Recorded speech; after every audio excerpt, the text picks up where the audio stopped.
Ambassador Extraordinary and Plenipotentiary of Ukraine to the United States, Her Excellency Oksana Markarova will now address the graduates of the class of 2023.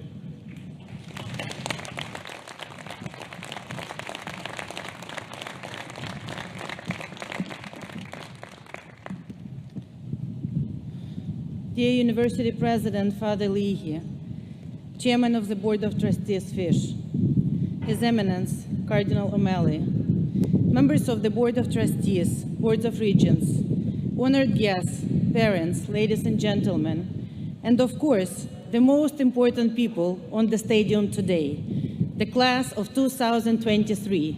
Good morning to you. What a pleasure and honor. What a pleasure and honor to be your commencement speaker and to have a big responsibility to share with you something that I hope you might find useful and maybe even interesting or cool as you finish this part of your life and enter into the next stage. It is you who will be shaping our world and taking your university motto, ever to excel, to everything you will do in life. And you will need all the knowledge, all the faith, all the courage, all the energy, and all the strength to be able to do it. What is it that gives us strength? As the ambassador of Ukraine, I hear that question every day. Ukraine is in the news every day. The devastating missile attacks, the fighting, the atrocities, the destruction in the residential areas, the miserable life of millions of Ukrainians under Russian occupation. So people ask me, how do your people do it? How does your president do it? What gives you strength? Where do you find strength? When Russian missiles hit Ukrainian cities and the Russian infantry walked into Ukrainian countryside in the early morning of February 24, 2022, many experts have given us 3 days. How could Ukraine counter what was believed to be the second largest army in the world? Yet today, 453rd day, and Ukraine is still standing, and we're still fighting. And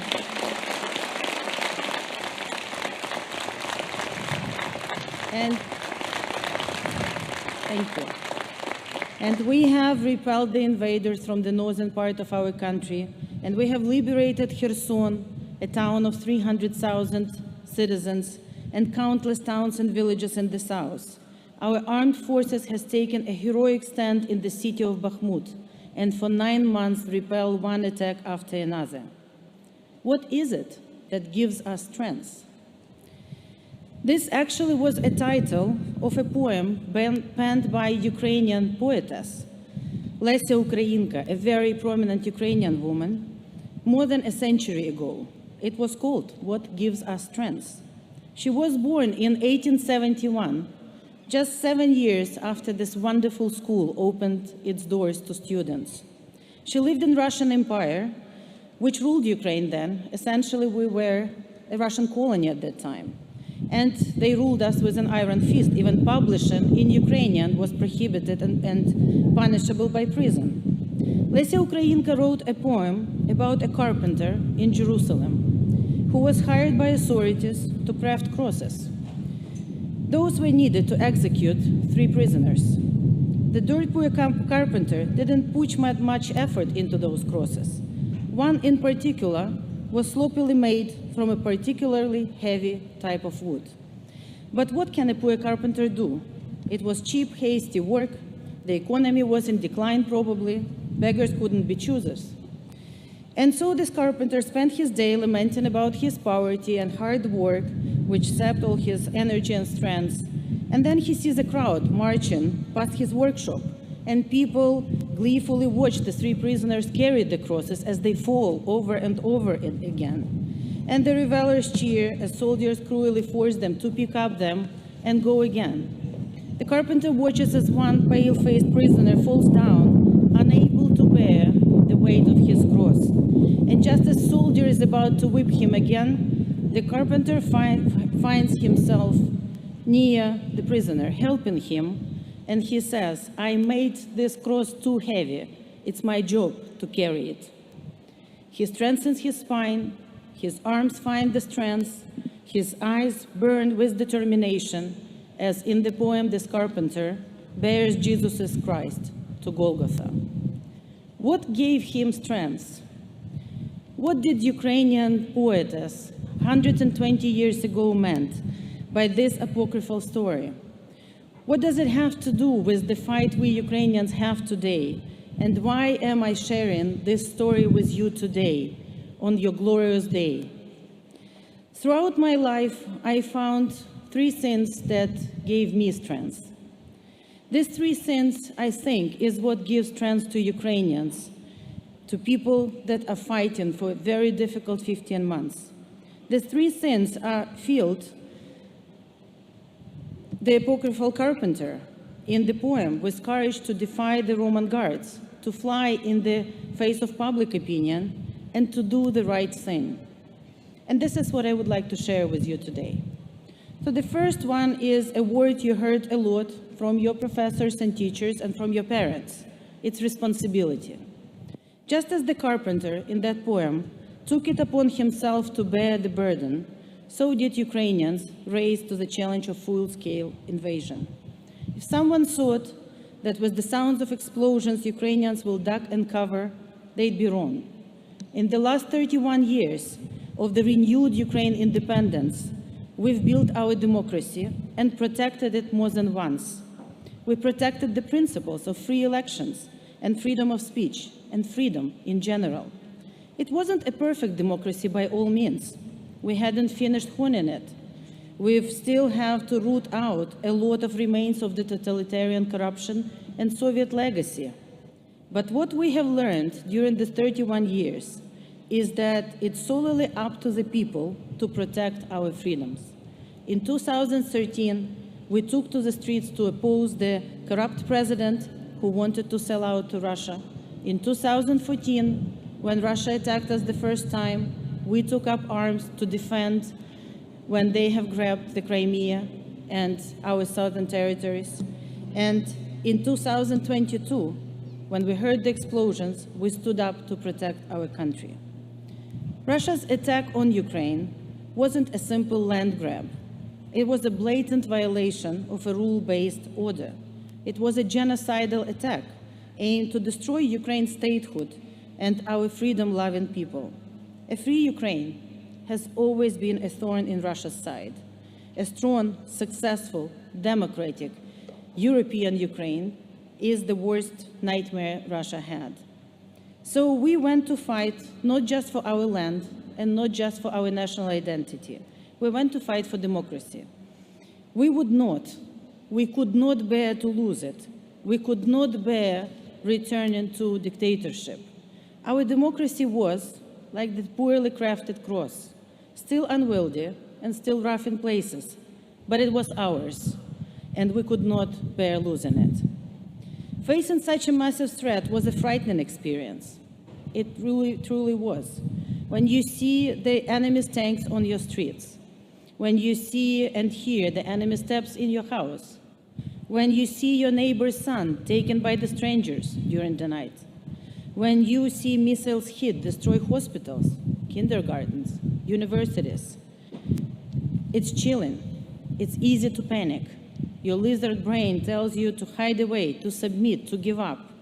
It's the easiest thing to do when you are scared, is nothing. And it's also the worst thing to do. And that brings me to the second thing I want to share with you. It's taking action.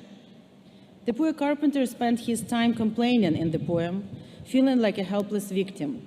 Yet, as soon as he decided to act, his strength came back. There is a world of difference, and you will learn it in real life, between being thrown into the arena and stepping into the arena. In that split second, when you decide to act, you change from victim to a hero. And you don't even have to win. You just have to take action. When the President Zelensky took out his phone on the first day of the aggression and he said, "We are here, we will not give up. we will be fighting and defend our country, this is what he did. It's for the same reason that on the first day of Russia's invasion, thousands of men lined up to the military recruitment offices. It's for the same reason that my husband, who is with me today, flew back to Ukraine the next day the invasion started, and I'm very proud of him. Students and professors,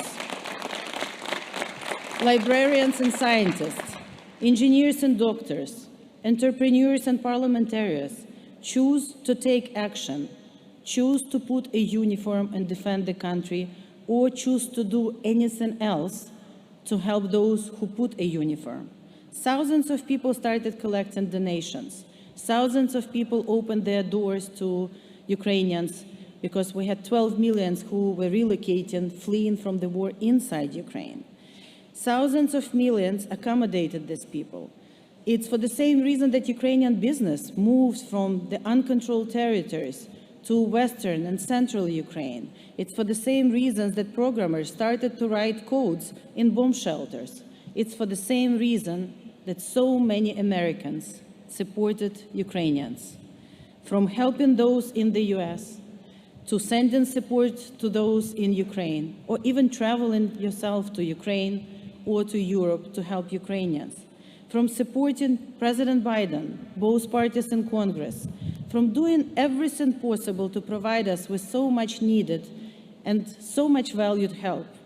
Because, again, this is our joint fight for democracy and for freedom and for international rules everywhere. All these ordinary people committed truly heroic acts in Ukraine and in the US. That moment when you decide to act, when you stop being the ordinary person, this is when you become extraordinary. That's when you excel. So what is the third thing that brings strength for me? It's love. Not love as in heart and flowers, although as a happily married woman, I can tell that helps too. But love as the neighbor. Love as in sharing is caring. Love as in when you see someone suffer, you reach out and help. Yes, like that carpenter in the poem, who went to help the exhausted man, beaten and tortured, who was carrying his own cross uphill to the place of the prisoner's death. Like all those people who brought food and water to those who suffer, like all those in Ukraine who baked pastry and served hot tea to families and to soldiers who were liberating their villages, like all those countries that opened their borders and their hearts to Ukrainian refugees, like all those helping with all the programs and give psychological help to the victims of rape, or give new limbs to children affected by the war, like we are doing through our Ukrainian House Unbreakable program. Love is always about taking responsibility for someone. Love is always about taking action, not just words. Love is always about support and help. Never ask yourself, shall I help? Ask yourself, how can I help? And I'm not only talking about Ukraine. I'm talking about everything you do in your life. Love seems like a very simplistic answer, isn't it? But it's not. Everything great ever accomplished in our world was done out of love. Love gives you the strength to perform miracles. Russia set our house on fire, fueled by hatred. We fight out of love to our country, to our people, to our freedom. That's why the free world supports us, and that's why I know Ukraine will prevail. 25 Amen to that. 25 years ago, I came to the United States for the first time. And the first city I ever visited was Boston. I remember how amazed I was to see the city, shaped in history, but also brimming with innovation. I remember walking down the streets, which I drove through today, and I was thinking, this place feels like freedom. All these years later, I am privileged now to represent my country and work in your country, to work with so many incredible people, and to be here in this wonderful, wonderful university today. And as I look at you, and I feel your energy, and I feel your eagerness to start your new chapter in your life. I think of all the opportunities and adventures ahead of you. Wonderful life, and I cannot help thinking this place and this university still feels like freedom. And if there is one thing I want you to remember from my speech, I ask you to remember this. Freedom is not given. Opportunities are not a given. Democracy is not a given. We all have many battles to fight in, many obstacles to overcome, many challenges to see through, and where we all together will get strength to do it. In our responsibility to take action for what we love.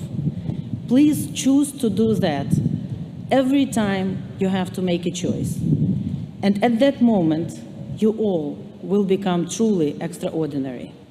The apocryphal Carpenter knew that more than 2,000 years ago. The Ukrainian poet wrote it 120 years ago. It is still true today. God bless you all. Thank you for having me here today, and good luck to you.